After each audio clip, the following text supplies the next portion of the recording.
جب ہم رات کو سونے کے لیے جاتے ہیں تو ہم کیسے اپنے آپ کو پروٹیکشن میں کرتے ہیں. جیسے آیت الکرسی پڑھتے ہیں, کل پڑھتے ہیں, پھر پھونک پھونک کر کے جہاں تک ہمارا ہاتھ جاتا ہے ہم اس کو پھیرتے ہیں. تو یہ تو ہماری ایک ریگولر روٹین کا کام ہوتا ہے جو کہ آئی ہوپ انشاءاللہ ہم سارے کرتے ہوں گے. اب یہ صحیح مسلم کی حدیث تھی, بلکہ متفقن علیہ حدیث ہے جو مسلم اینڈ بخاری میں ہے. اور صحیح بخاری کی ہے 6320 اور مسلم کی حدیث ہے 2714 کہ وعن ابی ہریرہ رضی اللہ عنہ قال رسول اللہ صلی اللہ علیہ وسلم اذا آوا احدکم کہ جب تم میں سے کوئی ایک الی فراشہ اپنے بستر پر قرار پکڑتا ہے, کہ جب ہم رات کو اپنے بستر پر جاتے ہیں نا تو اس وقت ہم نے کیا کرنا ہے, تو وہ اپنے بستر کو تہمت کے کنارے کے ساتھ, جیسے ہم خواتین ہیں تو ہم نے کیا کرنا ہے, جیسے ہمارے پاس دوپٹہ ہے یا پھر کوئی بھی کپڑا لے کے تو آپ بستر کو جھاڑ لیں. یہ ضروری ہے. دیکھیں رسول اللہ صلی اللہ علیہ وسلم نے ہمیں یہ نصیحت کی ہے, تلقین کی ہے. اب دیکھیں کئی دفعہ بستر بچھا ہوتا ہے, اللہ نہ کرے اوپر سے چھپکلی گر سکتی ہے, رائٹ, یا پھر مکڑی ہوتی ہے نا, وہ بھی بڑی, کئی دفعہ مکڑی جو ہوتی ہیں وہ بھی بہت بری والی ہوتی ہیں, یا کوئی چونٹی آ جاتی ہے یا کوئی ایسی چیز آتی ہے. تو بستر پر جانے سے پہلے رسول اللہ نے فرمایا کہ جھاڑ لے, کیونکہ وہ نہیں جانتا کہ اس کی بے خبری میں کیا چیز اس پر آ گئی ہے, رائٹ.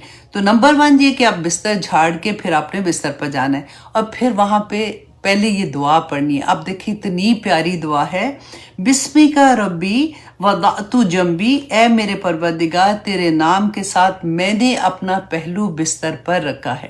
کتنی پیاری بات ہے نا. تو اور ہر چیز اللہ سبحانہ تعالیٰ کے ساتھ ہم لگا دیتے کہ اللہ سبحانہ تعالیٰ آپ کی اجازت تھی تو میں نے یہ کیا کہ بسمک ربی, کہ آپ اے اللہ تیرے نام کے ساتھ وضعت جنبی, میں نے اپنا پہلو بستر پر رکھا, وَبِكَ أَرْفَعُهُ, اور تیری ہی مرضی سے میں اس کو بستر سے اٹھاؤں گا, مطلب میں صبح اٹھوں گا. اور ان امسکت نفسی, اگر تو نے میری جان کو, میری روح کو اپنے پاس رکھ لیا, ان امسکتا, اگر تو نے قبض کر لیا, نفسی میری روح کو, فرحمہا, تو اے اللہ اس پہ رحم کرنا. اب دیکھیں کتنی دفعہ یہ ہوتا ہے کہ ہم سنتے ہیں نا کہ سوئے بندہ فوت ہو گیا, کبھی موقع ہی نہیں ملتا بندے کو کہ آخری وقت میں کلمہ پڑھ لے, یا آخری وقت میں اللہ سبحانہ تعالیٰ کوئی توبہ استغفار کر لے یا کچھ کہہ دے. تو دیکھیں سونے سے پہلے ہی دعا مانگ لے کہ ان امسکتا نفسی فرحمہا, اے اللہ اگر تو نے میری روح کو روک لیا اپنے پاس تو اس پہ رحم کرنا. وَإِنْ أَرْسَلْتَهَا, اور اگر تو نے اس کو واپس بھیج دیا, میں صبح اٹھ گیا, فَحْفَظْهَا, تو اللہ سبحانہ تعالیٰ اس کی حفاظت کرنا. کتنی مکمل دعا ہے نا.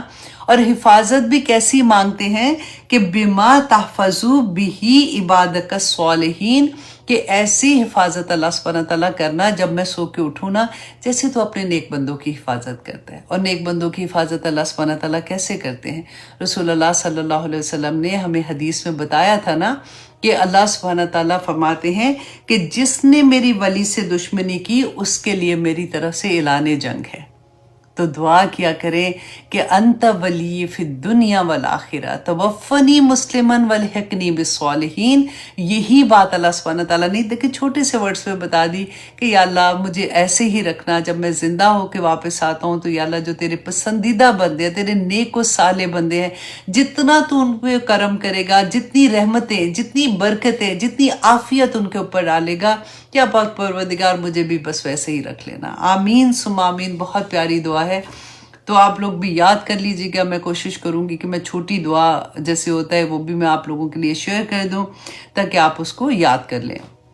اچھا, اکثر میں آپ کی دیکھتی ہوں کہ آپ لوگوں نے نیچے لکھا ہوتا ہے کہ پلیز جو دعا کر رہی ہیں وہ ہمیں پوسٹ کر دیں, تو اسی لیے میں نے کہا کہ میں آپ کو انشاءاللہ چھوٹی ویڈیو بنا دوں گی. اور آپ میں سے یوزلی بہت سے اسٹوڈنٹ ایسے ہوتے ہیں جن کے پاس یہ دعا ہوتی ہے, اگر ہے تو آپ پلیز پوسٹ کر دیں ساتھ, تاکہ جن کے پاس نہیں ہے وہ اس کو یاد کر لیں انشاءاللہ. میں ساتھ ساتھ نام دیکھ رہی ہوں میرے کون سے اسٹوڈنٹ ہیں, کچھ اسٹوڈنٹ ایسے ہیں جن کے نام یاد رہتے ہیں. بس جی ٹھیک ہے. اب انشاءاللہ ہم کرتے ہیں جی سورہ یوسف, جس کی ہم کریں گے آیت نمبر 68 انشاءاللہ. 68 سے پہلے جو 67 آیا کہ آدھا پارٹ رہ گیا تھا اس سے ہم سٹارٹ کرتے ہیں۔ اعوذ باللہ من الشیطان الرجیم، بسم اللہ الرحمن الرحیم۔ وقالا، اور کہا کس نے؟ یعقوب علیہ السلام نے، یا بنیا، اے میرے بیٹو، لا تدخلو، کہ نہ تم داخل ہونا، من باب واحد، کہ ایک دروازے سے، وادخلو من باب متفرقہ، تو ڈفرینٹ دروازوں سے داخل ہونا۔ اس کے بارے میں ہم نے بہت ڈیٹیل میں بات کر دی تھی۔ اور پھر کیا کہتے ہیں؟ وما اغنی عنکم، اور نہیں میں بچا سکتا، عنکم تمہیں، من اللہ، اللہ سے، من شیء، کچھ بھی، کہ کوئی بھی چیز اگر اللہ سبحانہ تعالیٰ کچھ کرنا چاہیں یا اللہ کا فیصلہ کچھ اور ہوگا تو میں تمہیں نہیں بچا سکتا۔ ان الحکم الا للہ، کہ حکم جو ہے نا وہ تو اللہ ہی کا چلے گا۔ اب دیکھیے کہ رسول اللہ صلی اللہ علیہ وسلم نے بھی ہمیں اس کے بارے میں اتنی پیاری دعا سکھائی تھی کہ حکم جو ہے نا، فیصلہ، یہ ہوتا ہے تقدیر کا فیصلہ، وہ ہو کے رہنے والا ہے، لیکن ہمارے پاس کیا چوائس ہے؟ اگر تقدیر کا معاملہ ہوتا ہے نا، ہمیں تو پتہ نہیں چلتا، ایک دم سے کوئی ایسی چیز آ جاتی ہے اور پھر یہ ہوتا ہے کہ اچھا یہ تو تقدیر میں لکھا ہوگا تو پھر ہو گیا۔ تو اس سے پہلے ہی دعا کرنا شروع کر دیں۔ دعا جو ہے وہ ایک ایسا ہتھیار ہے جو اللہ سبحانہ تعالیٰ نے بتایا، جو تقدیر سے بھی لڑ جاتا ہے۔ اب دیکھیے کہ سارا وقت اللہ سبحانہ تعالیٰ فرماتے ہیں نا کہ وہ لوگ جو اللہ سبحانہ تعالیٰ کی یاد میں دن رات اپنے پہلوؤں پر لیٹے ہوئے، اپنے دائیں بائیں کسی حال میں بھی کھڑے ہیں، بیٹھے ہیں، قیاماً و قعوداً و علی جنوبہم، اور اپنے پہلوؤں پر وہ اللہ کا ذکر کرتے رہتے ہیں۔ اور جیسے جیسے آپ دیکھیے کہ عادت بنا لیں، جو اللہ کا ذکر کرتے ہیں، فار ایگزامپل آپ کو درود شریف پڑھنے کی عادت ہے، یا حیو یا قیوم برحمتک استغیث، یا پھر آپ وہ پڑھ لیتے کوئی بھی، لا الہ الا انت سبحانک انی کنت من الظالمین، آپ پڑھتے جا رہے ہیں، بیچ میں آپ درود شریف پڑھتے ہیں، پھر آپ اپنی دعا، جو بھی آپ کی حاجت ہوتی ہے، جو اس دن میں آپ نے اللہ سبحانہ تعالیٰ سے دعا مانگنی ہے آپ وہ مانگے، لیکن اس کے بعد پھر سے آپ اپنا ورد سٹارٹ کر دیں۔ ہم کوئی بھی کام کرتے ہیں، ہم گھر میں صفائی کر رہے ہیں، ہم بچوں کو دیکھ رہے ہیں، ہم کھانا پکا رہے ہیں، ہم کچھ بھی کر رہے ہیں، ہم جاب پہ بھی اگر کتنے بھی مصروف ہیں، لیکن زبان تو ہماری خالی رہتی ہے نا، بجائے اس کے کہ ادھر ادھر کی باتیں کرنے سے اللہ کی یاد میں اپنی زبان کو تر رکھیں۔ تو اللہ سبحانہ تعالیٰ نے ہی ہمیں یہ بتایا کہ جو دعا ہے نا وہ تقدیر سے بھی لڑ لیتی ہے، وہ ہر چیز میں ہمارے کام آ جاتی ہے۔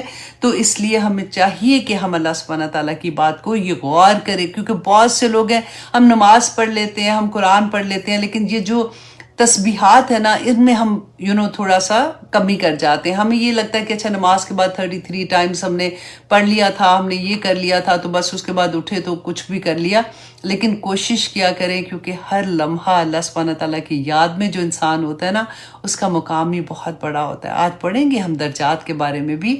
تو یہاں پہ رسول اللہ صلی اللہ علیہ وسلم نے جو دعا ہمیں سکھائی تھی، اللہم انی امتک و بنتو امتک و بنتو عبدک، یہ اصل میں دعا جو ہے نا وہ ہے اللہم انی عبدک، لیکن کیونکہ عورت کے لیے ہوتی ہے تو میں نے آمتو عبدو سے آمتو کا کر دیا ہے اس کو۔ تو اے اللہ، دیکھیں کتنا ایسا لگتا ہے کہ سبمیشن کی انتہا نہیں ہو جاتی ہے کہ اللہ میں تیری بندی، میری ماں بھی تیری غلام، میرا باپ بھی تیرا غلام، مطلب پوری طرح سے ایسے حاضر ہو کے نا اللہ سبحانہ تعالیٰ کے سامنے۔ پھر وہ کہتے ہیں ناصیاتی بیادک، یا اللہ میری پیشانی جو ہے نا، پیشانی یہاں پہ کہتے ہیں نا کہ فرنٹ پہ ہی سارا کچھ ہوتا ہے، سوچ ساری یہاں پہ آتی ہے۔ اللہ سبحانہ تعالیٰ میری پیشانی تیرے ہاتھ میں، ماضٍ فیہا حکمک، یا اللہ میرے بارے میں جو تیرا حکم ہے نا وہ جاری ہے، عدل فیہا قضاؤک، اور میرے بارے میں تیرا فیصلہ جو ہے وہ انصاف کے ساتھ ہوگا۔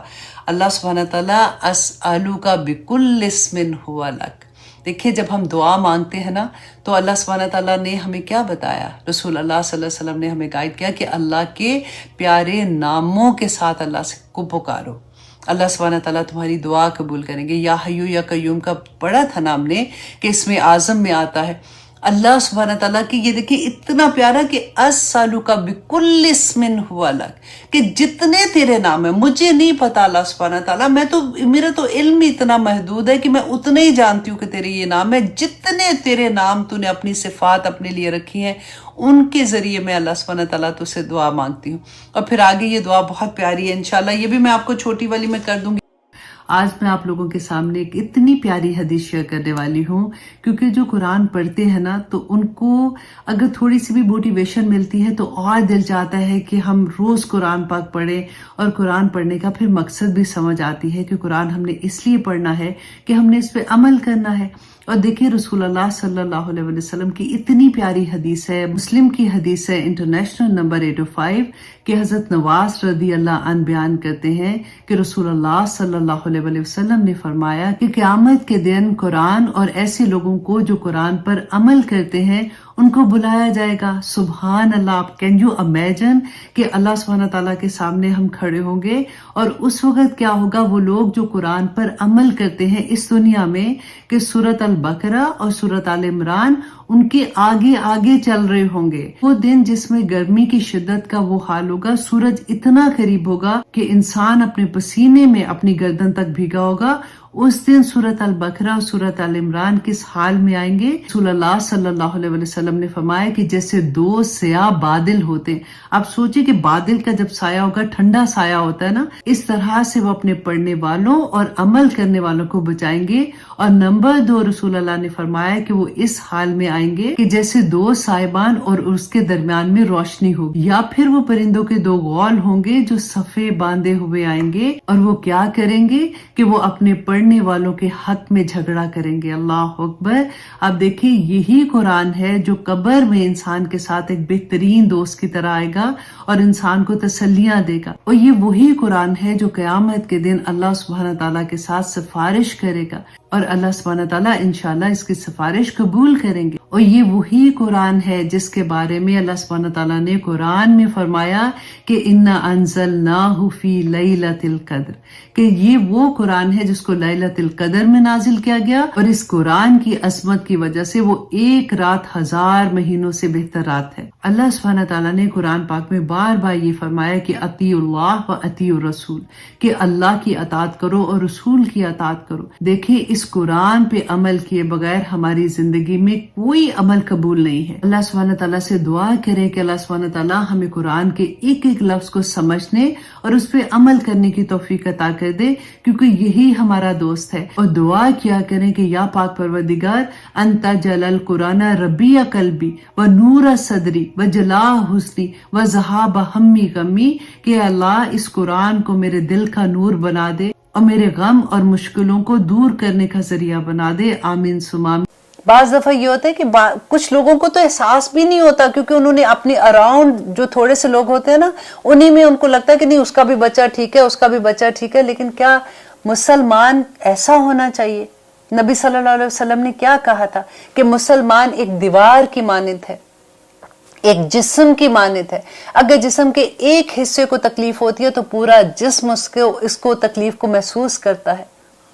اب کبھی باہر نکل کے دیکھیے کہ کس طرح سے لوگوں کے ساتھ کیا کیا مشکلیں ہیں، اس دنیا میں رہتے ہوئے بھی، اس سوسائٹی میں رہتے ہوئے ہمارے بچے کیا کر رہے ہیں۔ اللہ نہ کرے، میں بار بار یہی بات کہتی ہوں کہ اللہ نہ کرے کہ کسی کے ساتھ ایسے ہو، لیکن ہم نے اپنی آنکھیں، ہمیں پتہ نہیں ہوتا نا، کیونکہ ہم نے اپنے بہن بھائیوں کو ایسے نہیں فار ایگزامپل دیکھا ہوا، ہم نے اپنے باپ کو ایسے نہیں دیکھا ہوا، ہمارے گھر کا ماحول نہیں تھا۔ اب یہاں پہ جب ہم آئے ہیں تو ہم نے اپنی زندگیاں خود ہی سے کریٹ کی ہیں، ہم وہی چیز اپنے بچوں کے لیے سمجھتے ہیں کہ نہیں ہمارے بچے بڑے اچھے ہیں۔ اور اگر آپ بلیو کریں کہ یہاں تک پرابلم ہو جاتا ہے کہ اگر آپ کو کسی بچے کا پتہ بھی، آپ اس کے ماں باپ کو بھی نہیں بتا سکتے ہو۔ سب سے پہلے تو وہ آپ ہی سے لڑیں گے کہ تمہیں اتنی ہمت کیسے ہوئی کہ تم میرے بچے کے بارے میں ایسی بات کر رہی ہو۔ لیکن اگر کوئی سمجھدار ہے اور اگر وہ ایسی سچویشن نہیں بھی آتی ہے تو دوسری یہ بات ہوگی کہ وہ بچے جو ہیں وہ اتنا ڈرتے ہیں، جو اگر آپ کے بچے نے آپ کو بتایا ہے وہ آپ کو یہ کہے گا کہ mom please do not talk anybody about this, اس کے ماں باپ کو بھی نہیں بتانا، کیونکہ اسکول میں بلی کرتے ہیں اور اسکول میں بچوں کو تنگ کریں گے اور وہ اس کو بالکل علیحدہ سے کر دیتے ہیں، اور بچے مینٹلی طور پہ وہ اس سے ان کو بہت تکلیف ہوتی ہے۔ ہمارے یہ قرآن میں جو حکم ہے اس کی اہمیت کا جب ہمیں احساس ہوگا نا، تو تبھی ہمیں پتہ چلے گا کہ یہ اتنی آسانی سے جو ہم چیزیں کر دیتے ہیں نا، تو وہ پیچھے جا کے ہماری نسلوں کو کیسے وہ تباہ کر رہی ہوتی ہیں۔